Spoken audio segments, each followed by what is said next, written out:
Olá pessoal, bom dia, boa tarde, boa noite para quem está acompanhando essa aula de hoje. Como nós estamos a esse capítulo tratando do comércio internacional, deixa eu só pegar aqui o livro didático de vocês para mim repassar o número do capítulo para vocês, que é o 6, tá bom? O comércio mundial e os blocos econômicos. Hoje nós vamos tratar especificamente da OMC, tá bom? O que é a OMC, quais são os objetivos. Na aula passada a gente tratou de blocos econômicos e a gente tratou dos tipos de blocos econômicos. Meio que a gente inverteu as coisas. E hoje nós vamos tratar da OMC, tá bom? Que surge... É uma organização aí que também surge no contexto pós-Segunda Guerra Mundial, tá bom? Assim como os blocos econômicos também surgem nesse contexto, tudo ali na mesma época, tá bom? O slide que eu vou apresentar hoje, ele tá bem abrangente, compreendendo tanto a parte de blocos econômicos quanto a parte da OMC. Então a parte que for de blocos econômicos, eu deixei aqui, eu condensei tudo junto num slide só para facilitar posteriormente para estudos, tá bom? Num slide único, tá bom? Mas eu não vou explicar novamente hoje porque nós já tivemos essa aula sobre os blocos econômicos, mas a gente vai dar umas passadas bem panorâmicas nesse assunto novamente, tá bom? Então vamos para o nosso conteúdo de hoje. Voltando aqui do início, pronto, aqui nossa parte inicial. OMC, Organização Mundial do Comércio, esse é o símbolozinho, né, dessa organização. Bem, ela foi fundada em 1994 na África e inicia suas atividades no ano seguinte, em 1995, tá bom? OMC. Aqui nós temos os países que são membros, segundo dados de 2011, representados nesse verde escuro. O verde claro é a União Europeia, os países membros da União Europeia, entre outros. A União Europeia é representada não pelos países isoladamente, mas pelo bloco em si, né? E temos representado em cinza também como os observadores. Eu pulei o azul, é observador, quer dizer cinza, não são integrantes oficiais da OMC. Quais são as finalidades? Organizar e regulamentar as relações comerciais entre os países membros, evitando desvantagens comerciais, principalmente para os países mais pobres. Eu expliquei isso lá no podcast, né, pessoal, essa questão dessas desvantagens, a utilização de dumping, a utilização de outras práticas, subsídios, né, que os governos ricos dão aos seus produtores locais, deixando os seus produtos mais baratos, e fica em desvantagem os países pobres que não têm esse tipo de mecanismo. Aí fica um comércio desleal, ok? Quais são os princípios da OMC? Os participantes devem destinar-se a elevar os níveis de vida, a garantir o pleno emprego, a ter um rendimento real elevado e constante crescimento e uma demanda efetiva, além de expandir a produção e o comércio de bens e serviços. Aumentar basicamente o comércio mundial para elevar também a qualidade de vida em geral, no mundo todo, não buscando determinado grupo específico, determinada área do globo específica. A sede fica na Suíça, em Genebra. O total de membros em 2015 chegou a 162, um número bem expressivo se comparado ao número de membros que iniciou, né, conforme nós temos aqui no nosso livro didático. Deixa eu abrir aqui. Com o início do GATT, porque iniciou-se com o GATT lá após a Segunda Guerra Mundial, em 1947, eram 23 países signatários, né? GATT foi o que deu origem ao que depois se tornaria a OMC, né? Um acordo inicial.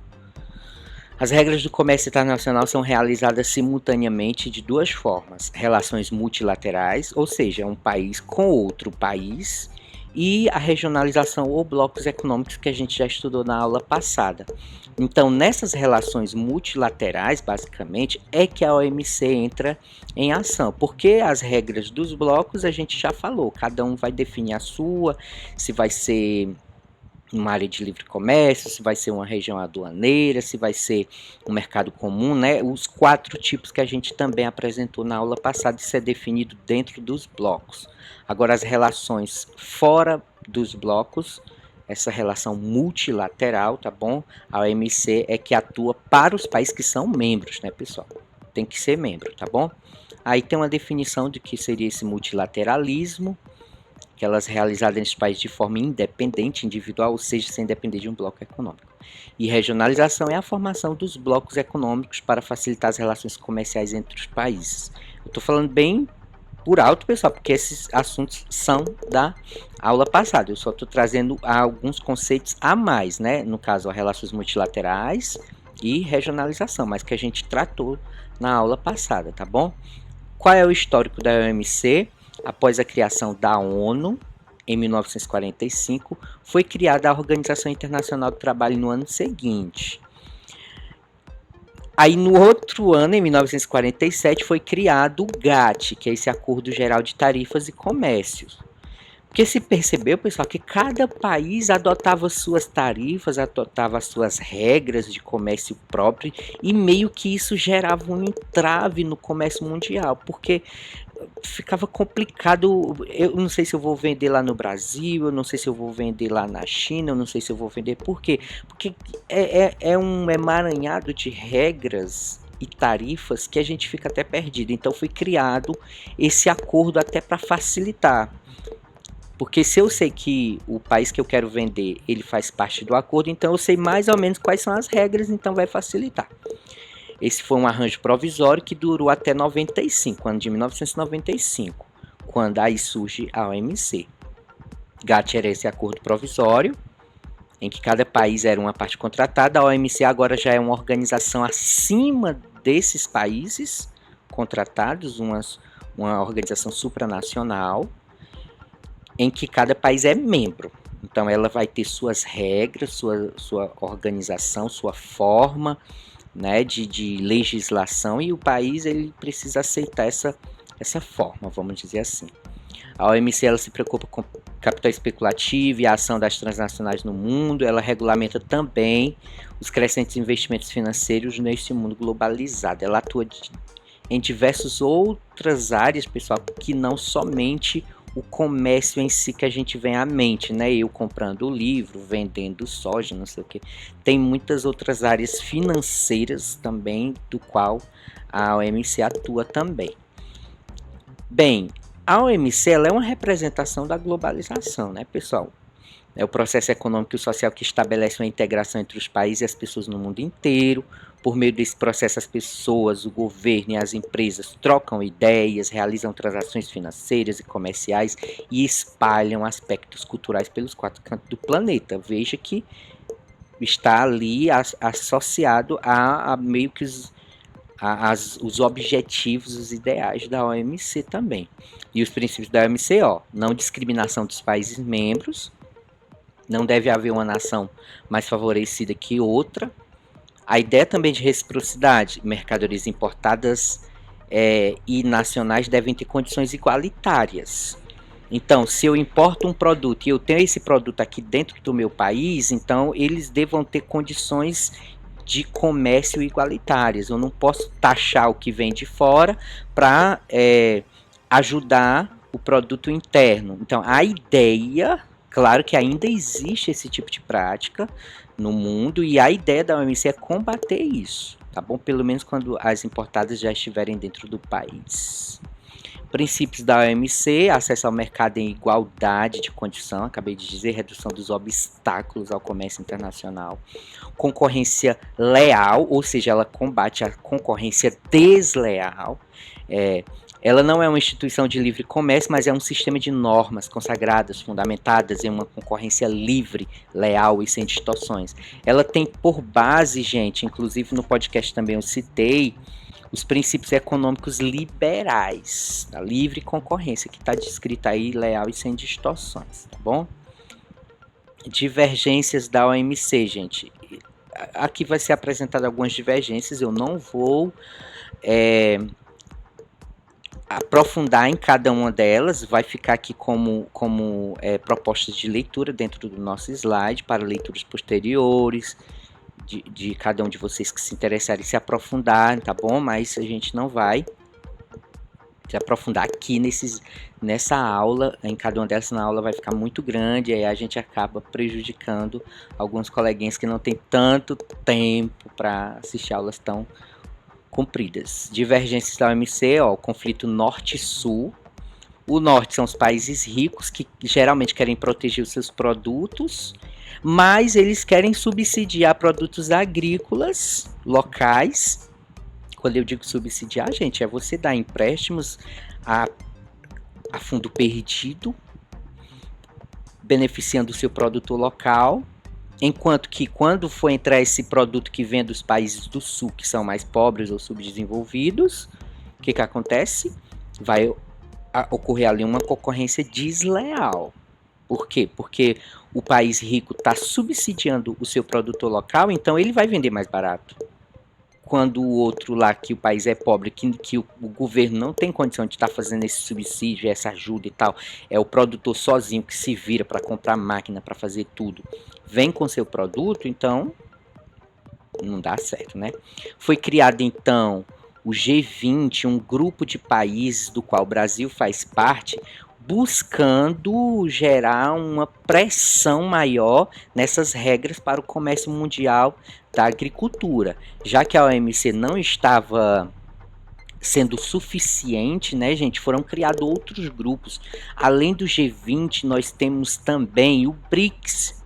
O BRICS também é um grupo menor do qual o Brasil faz parte, a Rússia, a Índia, a China e a África do Sul, também para pressionar esses organismos internacionais no sentido de fazer valer as regras justas para esse comércio mundial, tá bom? Aí nós temos as conferências, vai ficar como propostas de leituras também para vocês. Cada uma das conferências visam tá observando essas regras do comércio internacional e observando algum país que esteja quebrando elas e repassando normas e colocando ali algum tipo de punição, tá bom? Cada uma dessas conferências ou rodadas, chamadas também, tá bom? Elas têm esses objetivos, ó. A de Doha, a de Bruxelas, a Bélgica em 2004, aí tem aí os avanços que cada uma dessas conferências trouxe para o comércio internacional, né, ó. Após a Segunda Guerra Mundial, os países europeus optaram por criar o bloco, a gente falou na aula passada. Devido à unificação da Europa para enfrentar a Segunda Guerra Mundial, eles acabaram que gostando dessa questão de unidade, e daí surgiu a ideia de criar a União Europeia, que não começa logo com esse nome, né? Pós Segunda Guerra Mundial. Isso para enfrentar a concorrência com os Estados Unidos. Essa fórmula acabou sendo seguida por outros países, inclusive os próprios Estados Unidos, do qual faz parte de um bloco chamado NAFTA, né? De área de livre comércio, o tipo desse bloco, né? Os graus de integração econômica desses blocos que a gente tratou na aula passada, citando aqui por alto, zonas de livre comércio, União Aduaneira, que é o caso do Mercosul, né? Faz parte, mercado comum, quer dizer, o Mercosul, que é o bloco econômico do qual o Brasil faz parte, ele foi projetado para ser um mercado comum, como eu disse na aula passada, né? Mas ele ainda não chegou nesse estágio. E o último estágio, o quarto mais avançado, é a União Econômica e Monetária, do qual só a União Europeia faz parte, porque ela criou essa moeda econômica que é o euro, ela tem um banco do bloco, ela tem vários mecanismos, o parlamento do bloco, apesar de terem os parlamentos nacionais, mas tem um parlamento supranacional. E o exemplo dos maiores blocos, isso é recapitulando a aula passada, repito, né? Eu não vou citando União Europeia, NAFTA, Mercosul. Agora, algumas linguagens interessantes abordadas, tarifa externa comum, fica como proposta de estudo para vocês nesse slide que vai estar na descrição desse vídeo. DUP. Eu vou explicar isso aqui porque eu acredito que é um pouquinho mais complicado, que é a venda em um mercado estrangeiro de um produto a preço abaixo de seu valor justo, geralmente menor que o cobrado por esse produto dentro do país exportador ou quando vendido a outros países. Isso ficou complicado, né? Perceba, eu vendo livros. Eu vou vender esse livro à China. O preço justo desse livro, R$100. Mas eu chego na China vendendo a R$50. Somente para quebrar a concorrência. A prática do DUP, ela tem essa função, esse objetivo. Quebrar a concorrência. Você vende um produto abaixo do preço de mercado, mesmo perdendo inicialmente, para você quebrar a concorrência. Quando a concorrência for quebrada e que você for o monopólio daquele comércio, aí você vende a 150. Tira todo o lucro que você tenha perdido inicialmente quando vendia R$50. Isso é DUP, isso é ilegal. A OMC combate isso. Subsídios, basicamente, eu acho que eu já expliquei, eu acredito que ficou entendido, que é quando esses governos concedem aos seus produtores locais empréstimos ou algum tipo de ajuda, benefício econômico, e que geram uma situação de comércio desleal com outros países, onde os governos não têm essa possibilidade de estar ajudando os seus produtores. Então o comércio vai ser desigual, porque esse país rico vai poder vender esse produto, voltando ao livro, vai poder vender a R$50. Porque eu recebi tanta ajuda para produzir esse livro, ajudas dos quais eu às vezes nem preciso estar dando retorno, quer dizer, não é aquele tipo de empréstimo que eu recebo e depois eu tenho que estar devolvendo, né? Então eu vou poder vender a R$50 e sem ser nem DUP, entendeu? Porque o DUP é você baixar perdendo mesmo. Aqui nos subsídios não, gera um comércio desleal mesmo. Eu vou vender a R$50, é o preço normal, e o país pobre vai ter que vender a 100 porque não tem essas ajudas. Isso é o subsídio, tá bom? Aí nós temos as fontes, tá bom?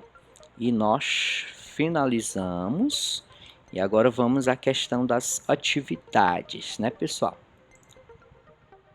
Bem, pessoal, espero que tenha sido claro, que eu tenha explicado de forma contente para a compreensão de vocês, tá bom? E em relação à atividade, nós voltamos, pessoal, a utilizar o Google Sala de Aula no sentido de fazer aqueles exercíciozinhos no formulário, tá bom? Por quê, pessoal? Nós que estamos fazendo essas aulas à distância, pessoal, nós estamos em teste, sempre. Testa uma coisa, testa outra, aquilo que for melhor para um número maior de envolvidos, tá bom? Porque nós estamos inclusive testando agora a questão dos podcasts. A questão é que não é a única mídia que eu estou usando, é mais uma mídia, mas continuamos com o YouTube. Mas pode ser que alguns de vocês não gostem da questão de estar ouvindo, né, a aula. Apesar de ser bem curtinha lá, gente, é curta e direta, né? 10 minutinhos no máximo, às vezes ali 11 minutos, mas para quem quer ali algo direto ao ponto, para compreender com mais facilidade, é uma proposta interessante, além de você poder estar ouvindo sem estar assistindo ali com a tela ligada, vamos dizer assim, né? Porque o podcast, você dá o play lá, você pode travar a tela e ficar só ouvindo, colocar um fone de ouvido, ir para academia, fazer uma caminhada e tal. E se você nos segue no Spotify, no Deezer ou em qualquer outra dessas plataformas de podcast, pessoal, você pode baixar e ouvir quando não tiver internet. Entendeu? É uma proposta super show de bola, entendeu? Que tem a opçãozinha de baixar lá. Aí você pesquisa o podcast Geografando e geralmente tem lá o ano da turma, né? Terceiro ano, José JCA, né? Tem a data da aula. Aí você baixa e vai ouvindo, já vai se apropriando do conteúdo da aula. Mas nem todo mundo curte essa proposta, gente. A gente sabe muito bem. A questão dos portfólios, pessoal, a gente vai dar um tempo. Tá bom? O que vocês já fizeram na aula passada não está perdido, fica como atividade. ficou como atividade da aula passada, não tá perdido. O que eu já fiz tá perdido, não tá perdido, não existe essa de perdido. Aí a partir de hoje, quando faz 10h05 mais ou menos, já vai aparecer lá a notificação do seu Google Sala de Aula que vai ter uma atividade lá de geografia. Eu observei, gente, o portfólio é uma ideia super interessante, porque o aluno tem condensado num único trabalho todos os resumos das aulas anteriores, ajuda na compreensão do aluno, é um avanço, eu achava assim, uma proposta bem interessante, mas ela não é acessível. Gente, muitos alunos tiveram dificuldade para acessar essa plataforma do Google Documentos. Muitos alunos nem se deram ao trabalho de se esforçar. E eu entendo, gente, tem aluno que trabalha, tem aluno que chega em casa tarde e tal. Ou seja, gente, se tornou assim um negócio complicado para um grupo de alunos. Talvez para um grupo maior, tava de boa, tava show de bola, vocês estavam curtindo, tava gostando, mas eu venho descobrindo aí que tem uma parcela de alunos que tava ficando de lado, que não tava conseguindo acompanhar. E eu preciso ministrar a aula e trazer exercícios e tal para um número maior de alunos. Eu preciso alcançar o máximo possível de alunos, né? Eu não posso ficar me contentando com um grupinho. O grupinho aqui tá show, tá bom, tá ótimo, excelente. Deixa os outros lá e tal. Não, gente, a gente precisa pensar no todo, o máximo que a gente puder agregar. Então nós voltamos ao exercício do Google Sala de Aula. O exercício é tirado do livro, exatamente porque se a pessoa quiser usar o livro para estar procurando as respostas, né, não tiver tempo para estar assistindo toda a videoaula, mas aí tem um livro didático, tá bom? Então é isso, pessoal. Encerramos então aqui a nossa aula. Um abraço, um cheiro e tudo virtual, né, pessoal?